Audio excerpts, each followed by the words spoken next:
Kazen od 1000 do 26 000 evrov in odvzem vsega, kar so doslej zaslužili. To pa grozi uporabnikom platforme OnlyFans, ki svoje dejavnosti in prihodkov doslej niso prijavili finančni upravi. In ta je ugotovila, da kar 80% uporabnikov služi z delom na črno.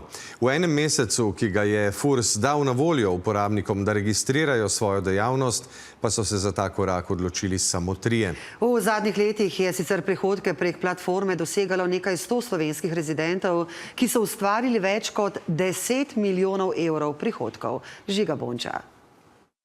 En mesec za registracijo dejavnosti. Čas, ki so ga izkoristili zgolj 3. Za kazni so zato uporabniki odgovorni sami, je kot kaže stališče obrtne zbornice, ki meni, da registracija dejavnosti ni postopek, ki bi bil izjemno zahteven. Za mikropodjetja in za dohodke, ki jih lahko damo v sistem normiranih odhodkov, sistem zagotovo ni preveč zakompliciran. In tukaj menim, da ta stvar ni izključno temu pogojena, ampak predvidevam, da so vzroki verjetno kje drugje pri kakšnih osebnostnih lastnostih teh ljudi, ki to počnejo. Na stigmo, strah, nasilje, s katerim se soočajo uporabniki platforme, pa opozarjajo pri Mirovnem inštitutu, kjer poudarjajo, da je v tem primeru država izgubila kompas.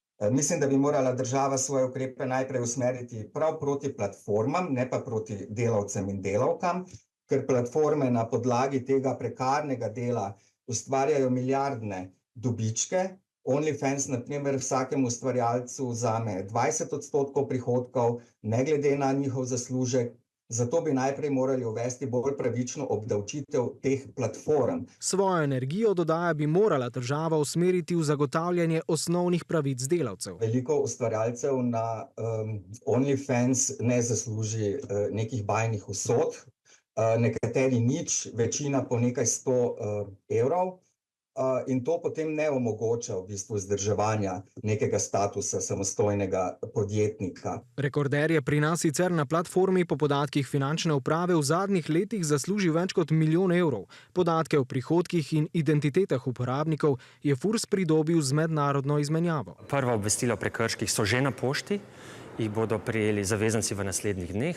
Globa do 26 000 evrov in odvzem zasluženih sredstev na platformi pa zdaj grozi skoraj 80% uporabnikom, ki do 31. decembra niso registrirali svoje dejavnosti. Del uporabnikov bo predvidoma zaradi nizkih dohodkov platformo zapustil. Če se je prekrškovni postopek že začel, torej da zavezanec na dom že prejme obvestilo o prekršku, potem ne more več se posluževati instituta samoprejave, torej ne more več prijaviti prostovoljno dejavnosti za nazaj in se izogniti globe. Anketa, ki jo je lani izvedel Mirovni inštitut, sicer kaže, da kar dobrih 60% vprašanih pri nas seksualno delo opravlja na črno.